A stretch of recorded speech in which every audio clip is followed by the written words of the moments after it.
Hey Geminis, welcome back to my channel. If you're new here, hi, I'm Jade. This is Star, Moon, and Sun Tarot. Was that one good enough? Let's see, let's do one more. Ready?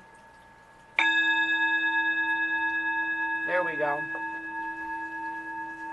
Lovely, lovely. Okay, Gemini.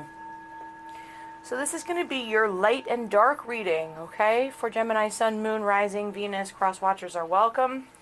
Gemini, I have a lot of Oracle decks, or a whole lot, and lately I've been getting a strong message that I should read for you guys the way I read for me. And when I read for myself, I institute a lot of different Oracle decks, both light and dark, and look at a lot of different things. So I'm going to make a neat little pile here, and we're going to go through these. I'm going to figure out how to timestamp, and I will timestamp down to the tarot reading, although this is, I'm finding I'm doing more of an oracle reading spread, and then just like a quick little 6-card thing with tarot at the end.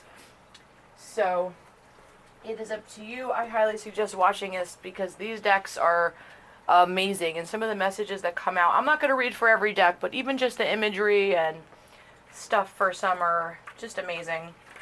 So the first one I went through is this Magical Dimensions Oracle Cards and Activators by Lightstar, and I like these because they even have like crystals and essential oils that go with them. You guys should all check out my yearly readings too. I did a yearly read for every sign. It's big and long, and I pulled oracle cards for each month and then clarified them with tarot. So go back and watch those.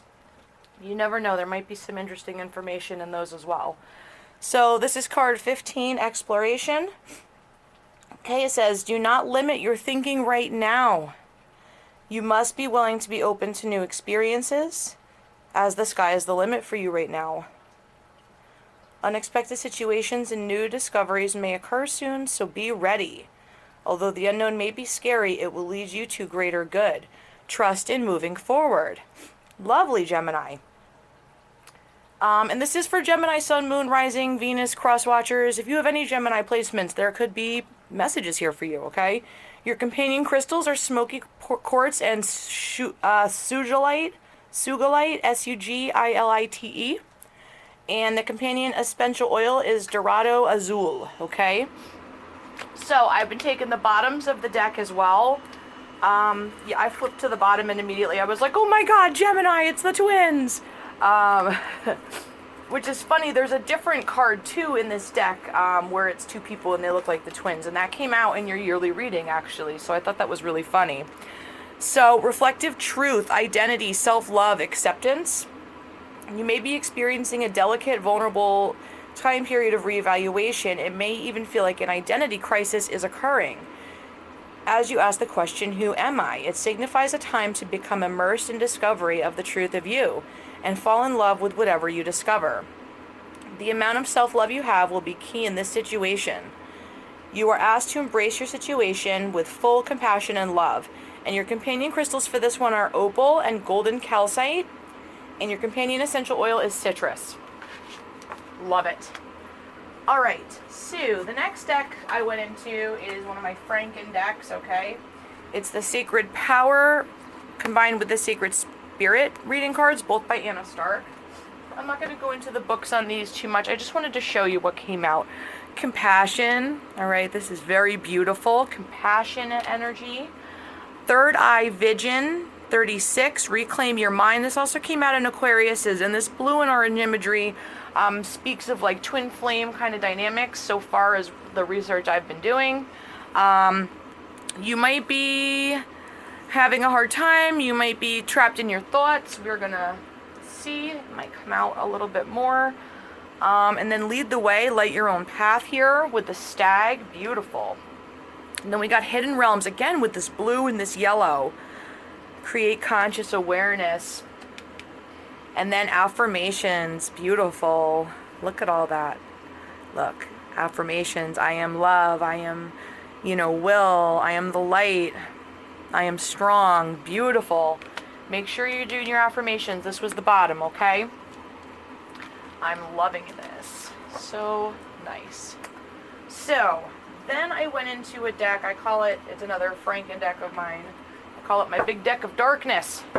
Alright, it's not really that dark, but it does have the Dark Mirror Oracle, alright, the Angelarium Oracle of Emanations, and it's also the Mausolea Oracle of Souls, so I combine them all into one deck.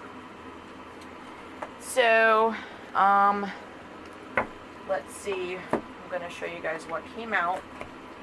And I am going to read some of these from the book because the messages are so poignant. Okay. Number 12 came out. This is Artificial Heart.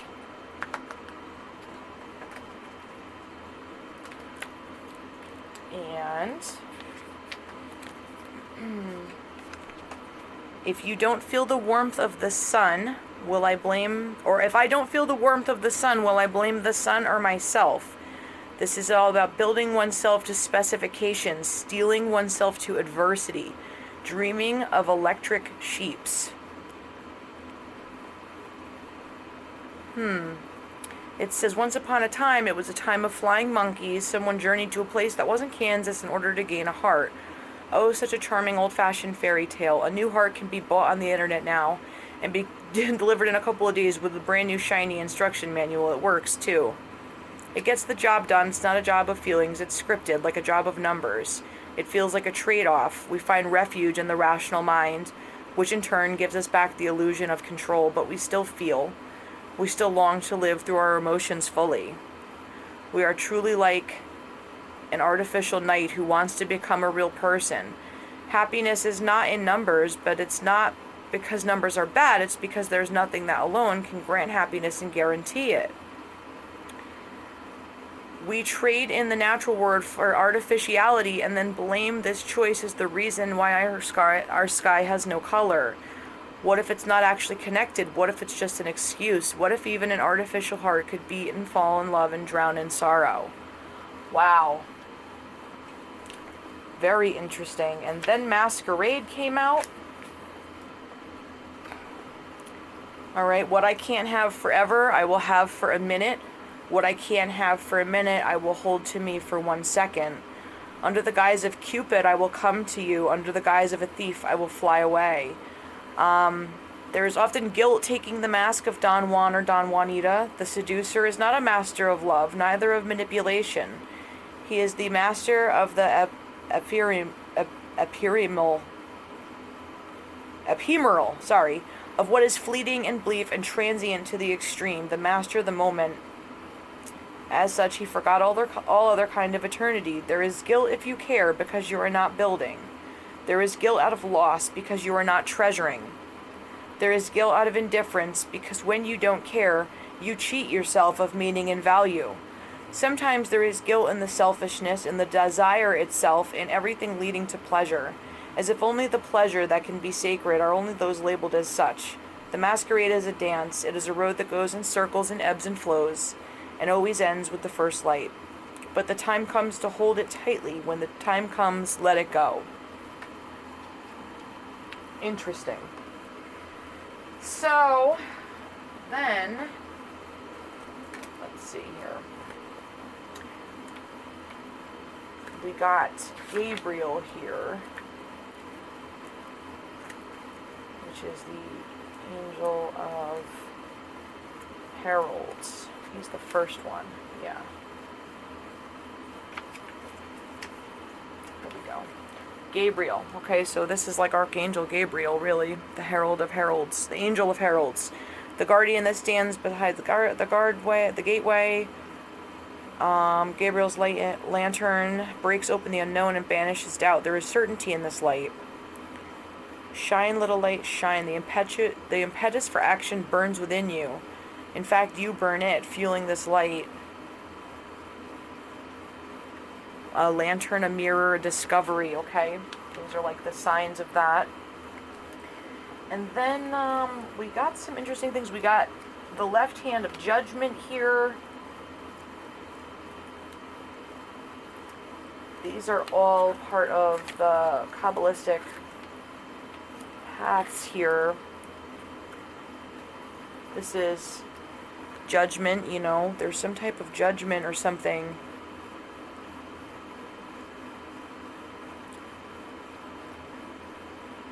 Bravery, law, and punishment.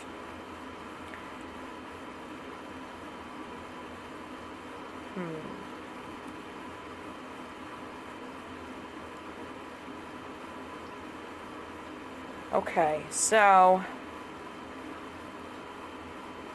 this is judgment. This is opposite of chesed.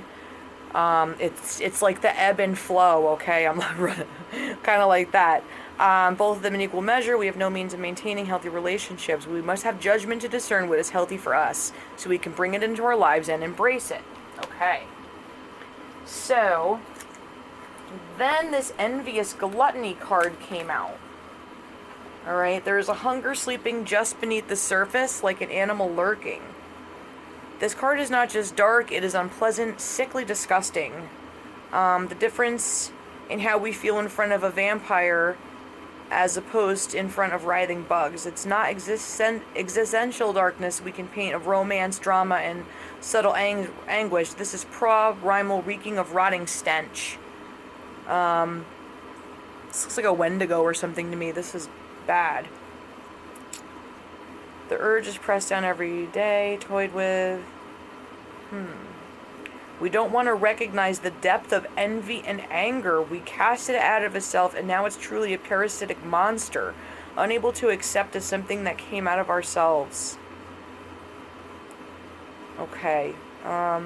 What if we bring light to the pitch dark well? What if the scary monster is just a scrawny, starved feeling?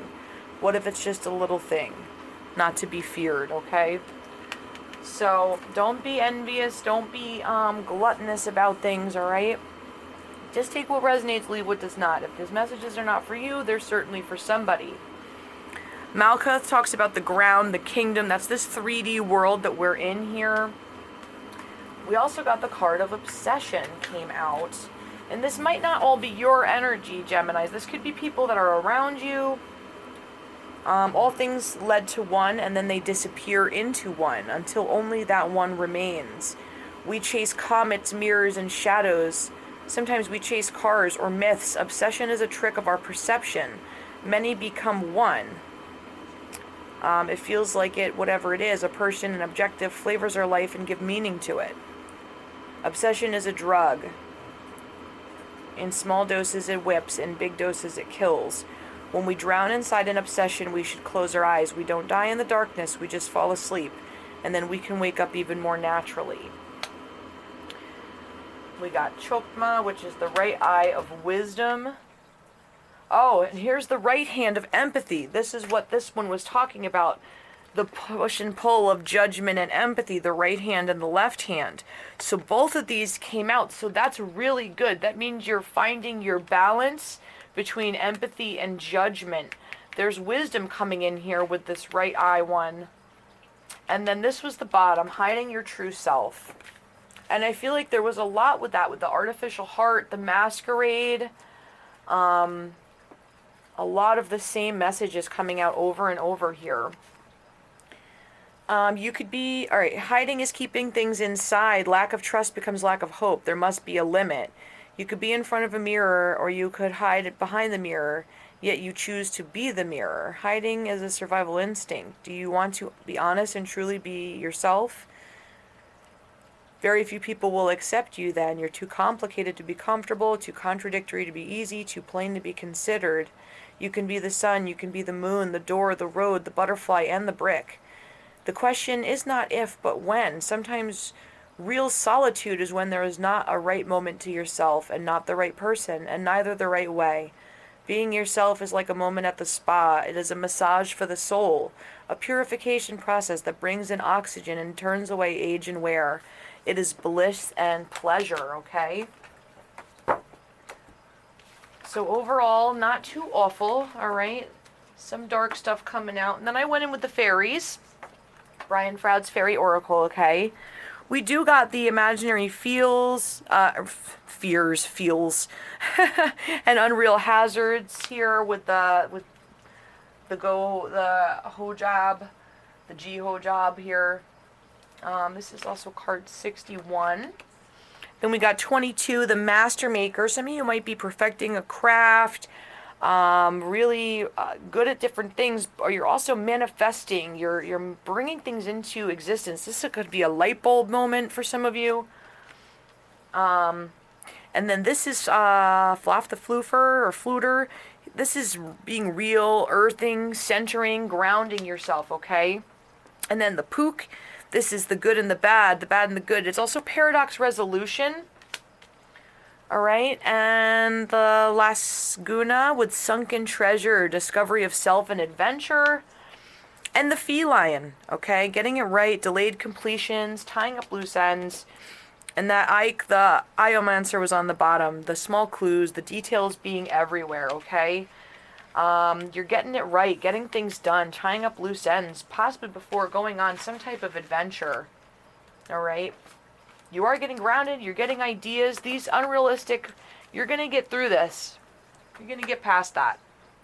Okay, the next one I'm definitely going to read is out of the Archetypes guidebook, okay?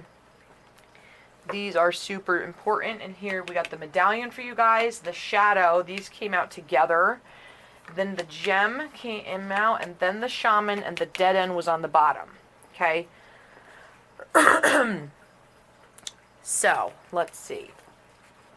Let me just find the medallion here. Interesting, the medallion and the gem.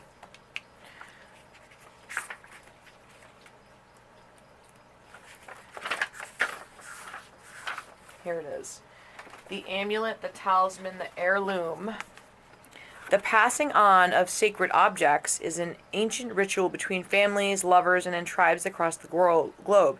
We give jewels, treasures, keepsakes, and mementos of all kind. Some of great material value, others that hold emotional resonance, and still others with both. Yet when these gifts are bestowed upon us, it is important to recognize they may bind us to an unspoken agreement or promise. When the medallion card appears, be aware of how the objects you hold dear may be embedded with unconscious energy or expectations. Materials hold consciousness, and it's time to reconcile the vibration of the objects around you. What do you covet and collect? Why? Is there an object you have held on to for years that you are ready to release? Perhaps it is time to reach for the medallion that aligns with your deepest values. And when light, this is upholding tradition, protecting and honoring. And when dark, it's things that become burdensome inheritances or habitations, habituations. Do you believe the objects contain supernatural properties? When have you experienced this to be true? Those are some questions you can ask yourself. Imagine if you and your family, school, or social group had a crest, emblem, or amulet. What would it be? Maybe draw or design that. Interesting. And maybe you could, if you've gotten divorced, if you've, maybe it's time to go through and decide what you can go and what can stay, or maybe can get stored away out of your home and energy, at least, if, So then let's look at the shadow.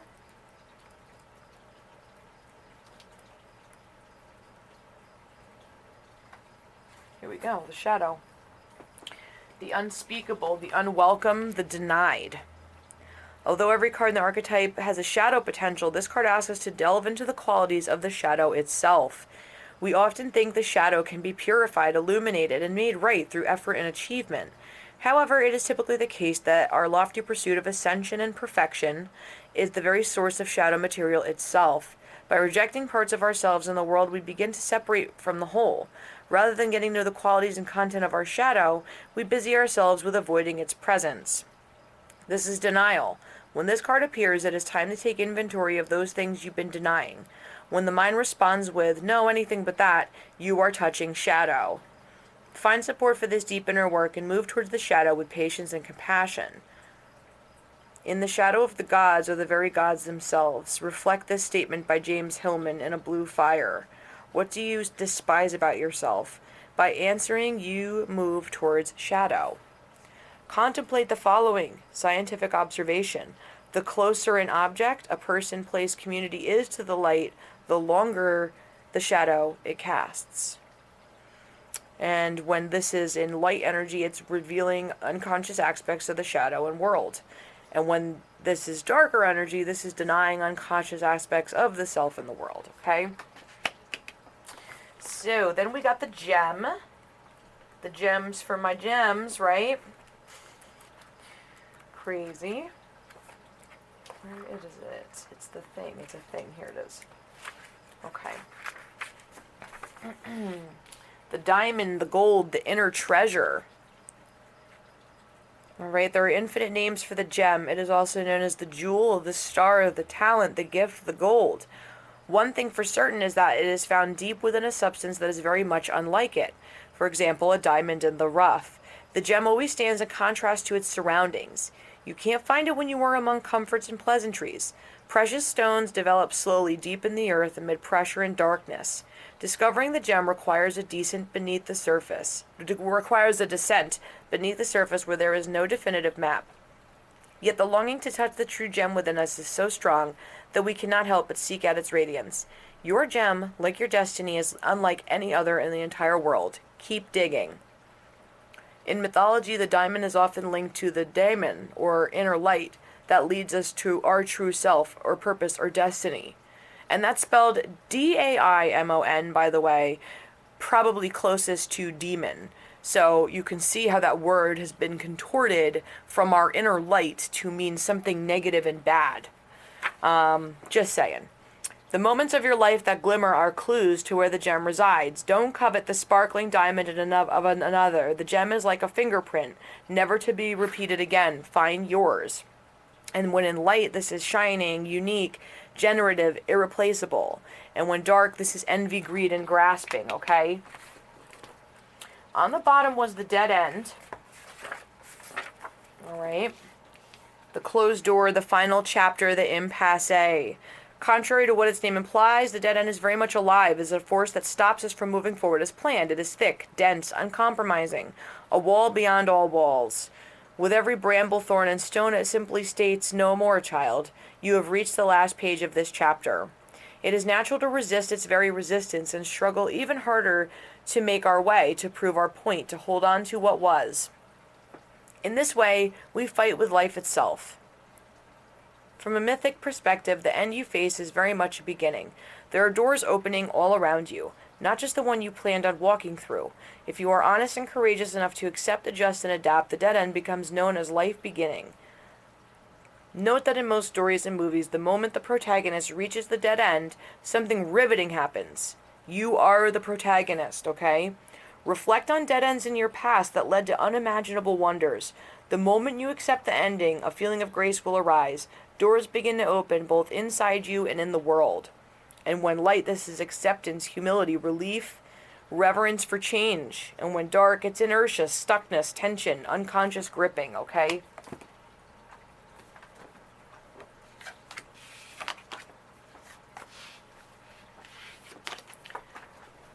So finally, I went through this Oracle of the Shapeshifters and the Light and Dark. I figured if I got to do a Light and Dark reading, I got to use these decks.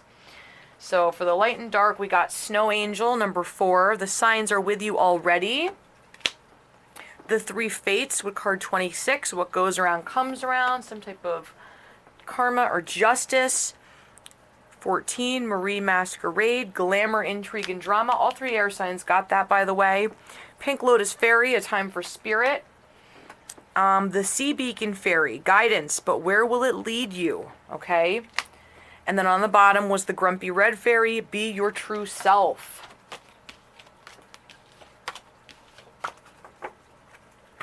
And finally, with the Shapeshifters, this is the Delicate Fairy and her ferrets.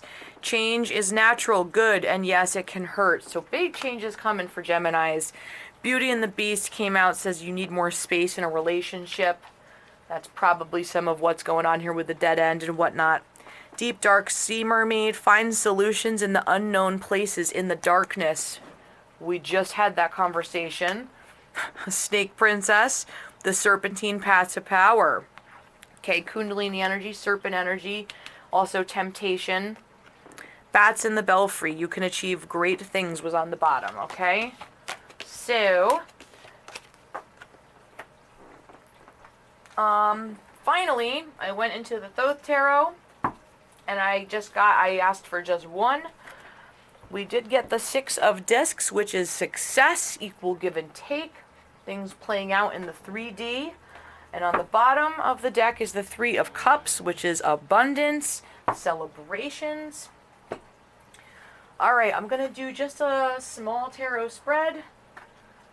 Probably about 6 cards or so. And I'm going to clarify. I've got the Wild Unknown Tarot, and I'm going to clarify with the Raven's Prophecy. And then I have the Starseed Oracle for advice, and the Animal Spirit Deck, I believe, by Colette Baron Reed.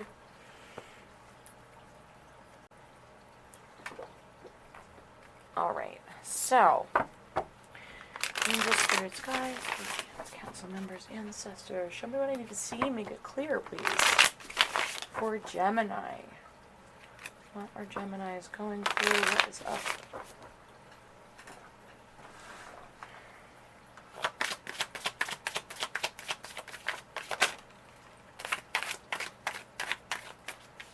Okay, wow. We got 8 of Cups. Judgment. And Father of Pentacles.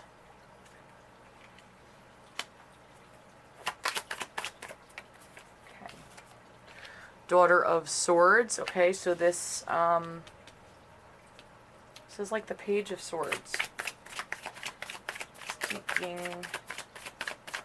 watching, waiting. Give me 2 more, please. The Hanged Man.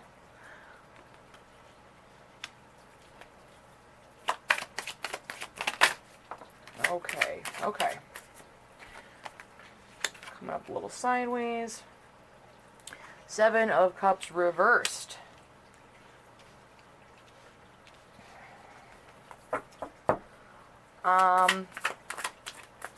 Oh, sorry, I didn't even, holy moly. Fool's on the bottom. Wow, so it looks like there's someone's walking away, possibly from a Taurus, Virgo, Capricorn person. Doesn't have to be. You could just be walking away as the Father of Pentacles. A Father of Pentacles could be walking away. Yeah, the 8 of Coins just flew out in the reverse from this other deck. I'm going to put it back in. Somebody may not want to work on this anymore. Somebody might be watching or waiting or just seeking. It looks like someone was in the Hanged Man for a little while, gaining enlightenment, but it looks like they're moving out of that energy with the 7 of Cups in reverse here, going, with the 8 of Cups up here. Yeah, somebody maybe was disillusioned, and then the Emperor, somebody was disillusioned about who their Emperor was, perhaps. Let's see. What's this 8 of Cups about, please? Show me more about the 8 of Cups.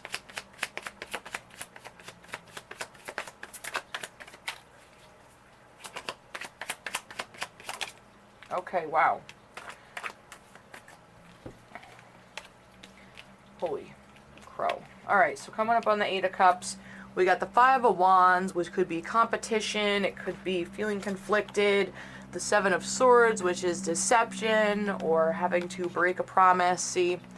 And then the 9 of Swords is being in your head, nightmares. Wow. Okay, show me about the Judgment. The Empress on the bottom right now. Show me about the Judgment. Okay. 3 of Coins, the Fool. The Judgment is to take a leap of faith, a new beginning, new contracts, new building. Show me about this Father of Pentacles. Okay. Wow, the Empress. Okay, so you might be moving forward, very abundant as the Empress here. Because the Empress coming up on the Father of Pentacles is very good, balanced energy. Wasn't there a lot of cards talking about balancing the masculine and the feminine? Ace of Coins here, it was kind of half whatever reversed. You might have decided something was not your, you want to plant your seed elsewhere, okay? With the Ace of Coins come in reverse, you're deciding to uproot. That's how I'm seeing that. What's this Daughter of Swords about? Oh, some of you may have a daughter who's an air sign as well. Judgment. Show me one more for the Daughter of Swords. You might have been watching, seeking, You might have been looking through things and that maybe led you to something that made a judgment. Knight of Cups. Maybe you saw another offer or, you know, communication, and now a judgment has been made. It doesn't have to be. Somebody also might have been watching from a distance and made a judgment. Or you might be making a judgment and someone is watching. Yeah, the Eight of Cups coming up reverse here. Are you back and forth about it? Show me the Hangman. Or maybe you were, you know, when this was, you might have been in the Hangman thinking about it. Oops. Yeah, the Tower coming up in the reverse.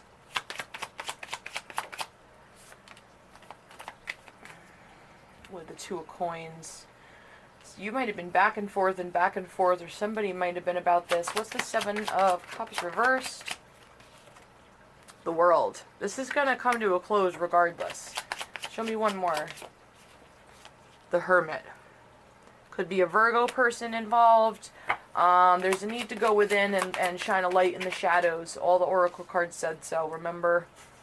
So, show me this Emperor. Or maybe you have, and that's what's going on here. The Chariot, forward movement with the Lovers. And alright, and the Two of Swords. So if you were feeling tied about this in your head or at a stalemate energy, you want forward movement with the Lovers towards this Emperor person here. Wow. I'm going to get some advice. Or somebody might be feeling that way about you. Gemini, Gemini. This is the Starseed Oracle. What's the advice for Gemini, please?